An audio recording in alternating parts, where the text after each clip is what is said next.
100%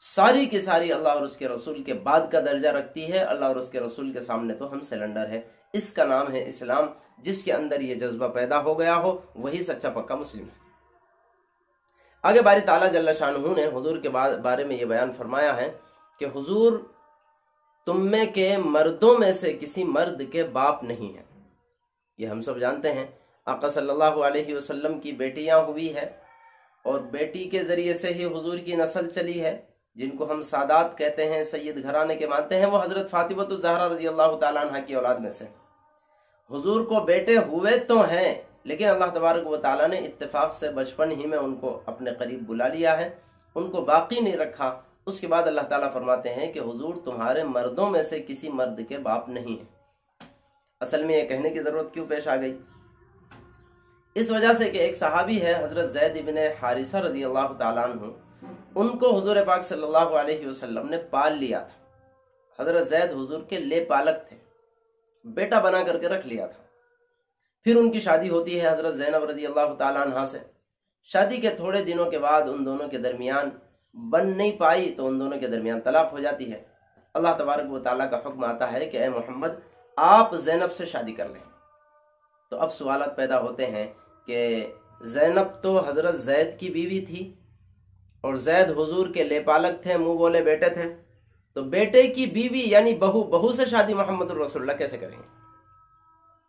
تو اس کو واضح کرنے کے لیے کہ شریعت اسلام میں جو مقام و مرتبہ اللہ تبارک و تعالیٰ نے صلبی اور حقیقی بیٹے کو دیا ہے، وہ مقام اور مرتبہ اور وہ حقوق لے پالک کے کبھی بھی نہیں ہو سکتے۔ ان دونوں کو جدا اور الگ کرنے کے لیے ہی اللہ تبارک و تعالیٰ نے، اصل میں مشرکین مکہ میں یہ رواج تھا کہ لے پالک کو 100% صلبی بیٹے کے برابر قرار دے لیتے۔ تو اس رسم بد کو، اس خراب رسم کو ختم کرنے کے لیے ہی اللہ تبارک و تعالیٰ نے حکم جاری فرمایا کہ زینب سے نکاح کریں۔ چنانچہ حضور کا حضرت زینب رضی اللہ تعالیٰ عنہ سے بعد میں نکاح ہوا۔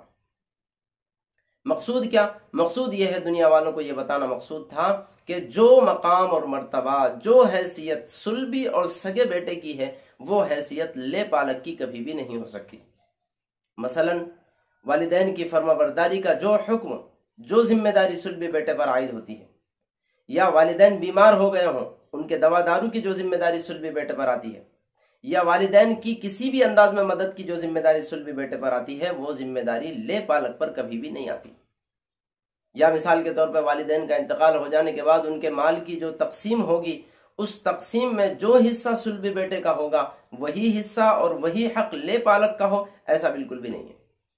ہاں ایسا ہو سکتا ہے کہ صلبی بیٹے اس بھائی کو، لے پالک کو اپنے بیٹے کا درجہ دے لے، اور چونکہ ہمارے والدین نے اس کو اپنا لے پالک، اپنا بیٹا مانا تھا، اس وجہ سے ہم بھی اس کو اپنے برابر حصہ دیتے ہیں، تو مہربانی کرنے کی اجازت ہے، لیکن فی نفسی ہی جو حق خدا تعالیٰ نے صلبی بیٹے کو دیا ہے وہ حق لے پالک کا کبھی بھی نہیں ہو سکتا ہے۔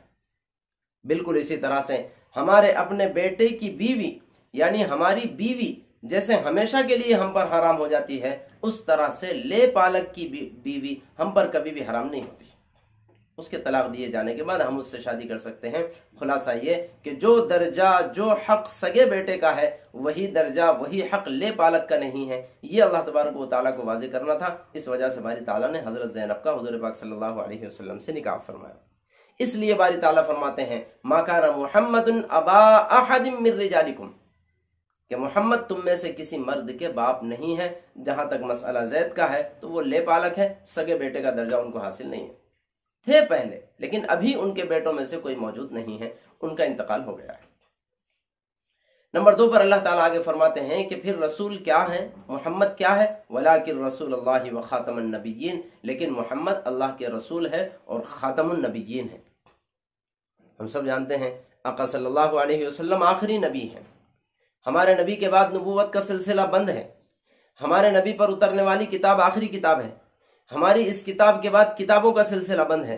ہمارے نبی کے بعد کوئی نبوت کے سلسلے کو جائز مانے اور جاری مانے، کسی کو نبی مانے، تو یہ نبی ماننے والا بھی کافر ہے، اور جس کو نبی مانا جا رہا ہے وہ بھی اس پر راضی ہے تو وہ بھی کافر ہے۔ اسی وجہ سے ہم قادیانی وغیرہ کو کافر قرار دیتے ہیں۔ آگے اللہ تبارک و تعالیٰ جل شانہ نے حضور پاک صلی اللہ علیہ وسلم کی چند خصوصیات بیان فرمائی۔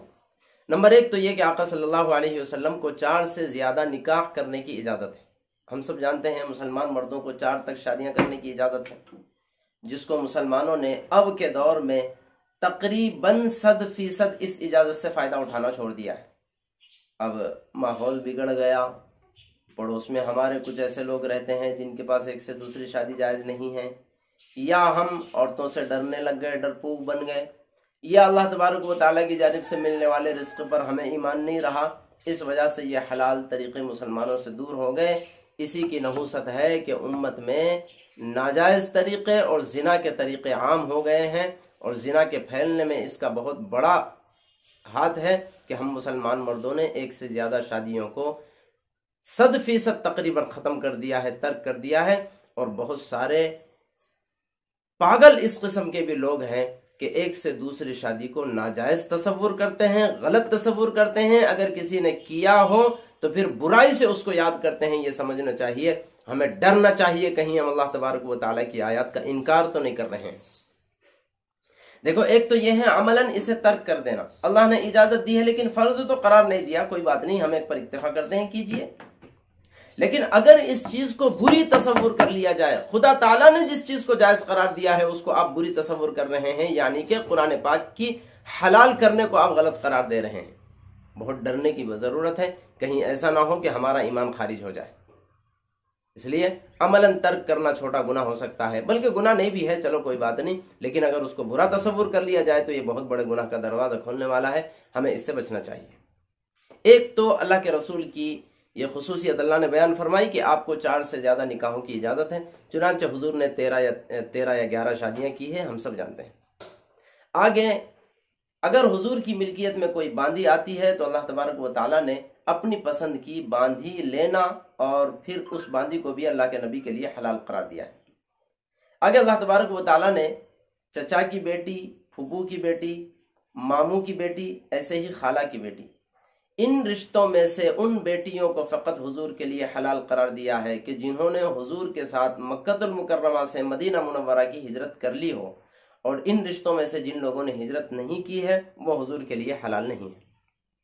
آگے ایک اور خصوصیت اللہ کے نبی کے اللہ نے یہ بیان فرمائی ہے کہ اگر کوئی عورت اپنے آپ کو حضور کے لیے گفٹ کر دیتی ہے اور حضور اپنی رضامندی کے ساتھ اس سے شادی کرنا چاہتے ہیں تو مہر کے بغیر بھی اس کے ساتھ نکاح حضور فرما سکتے ہیں، برخلاف عام مردوں کے کہ عام مسلمان مرد بغیر مہر کے کسی سے شادی نہیں کر سکتے، اگرچہ عورت راضی ہی کیوں نہ ہو۔ اللہ تعالیٰ کا دیا ہوا حکم ہے، عورت راضی ہو تب بھی مہر ادا کرنا پڑے گا، اگرچہ مہر مثل ادا کرنا پڑے گا۔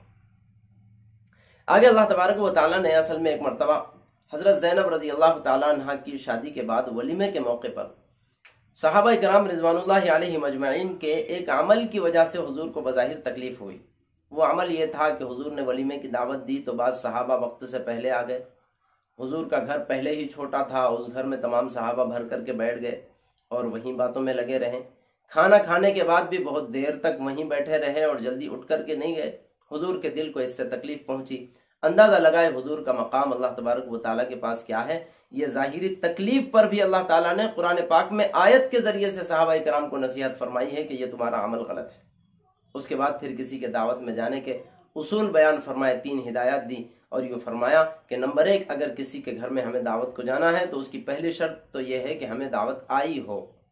نمبر 2 یہ کہ دعوت سے پہلے جا کر کے ہم اسے تکلفات میں مبتلا نہ کر دیں، وقت پر جائے جو کھانے کا وقت ہو۔ اور نمبر 3، جب ہم وہاں سے فارغ ہو چکے ہوں تو پھر فوراً وہاں سے آ جائے، بیٹھ کر کے بھی ہم اپنے میزبان کو تکلیف نہ دیں۔ اللہ تعالیٰ نے یہ ہدایت جاری فرمائی۔ آگے اللہ تبارک و تعالیٰ جل شانہ نے حکم جاری فرمایا ہے کہ امہات المومنین نبی پاک صلی اللہ علیہ وسلم کی بیویاں ہمارے لیے روحانی مائیں ہیں، اس وجہ سے کسی مرد کو اس بات کا اختیار اور اجازت نہیں ہے کہ حضور کے چلے جانے کے بعد بھی امہات المومنین میں سے کسی سے نکاح کرے، یا حضور کسی کو طلاق دیتے ہیں تو طلاق کے بعد بھی امہات المومنین میں سے کسی سے نکاح کرے، اس کی کسی مرد کو اجازت نہیں ہے۔ اس کی 2 وجوہات بنیادی ہیں۔ پہلی وجہ تو یہ کہ وہ مائیں ہیں اور روحانی مائیں ہیں، اگرچہ صلبی مائیں نہیں ہیں، روحانی مائیں ہیں، لیکن آقا صلی اللہ علیہ وسلم کا دوسرے نمبر پر اللہ تبارک و تعالیٰ نے احساس فرمایا ہے آپ صلی اللہ علیہ وسلم کے ضمیر کا، آپ صلی اللہ علیہ وسلم کی رفعت شان کا۔ دیکھیں، ایک بندہ چاہے اپنی بیوی کو طلاق ہی کیوں نہ دے دیا ہو، اس کے باوجود دلی اعتبار سے، عقلی اعتبار سے تھوڑا اس چیز کو بری تصور کرتا ہے، اس کے لیے تھوڑا مشکل کا مرحلہ ہوتا ہے، وہ یہ سنے کہ اس کی پرانی بیوی نے کسی اور سے نکاح کر لیا ہے۔ انسان کے قلب پر ایک عجیب قسم کی کیفیت گزرتی ہے۔ اللہ تبارک و تعالیٰ نے محمد الرسول اللہ کو اس سے بھی پاک رکھا کہ ایسی بھی تکلیف میرے نبی کو نہ پہنچے۔ چنانچہ آقا صلی اللہ علیہ وسلم کی بیویوں سے بعد میں بھی نکاح کرنے سے اللہ تعالیٰ نے منع فرما دیا۔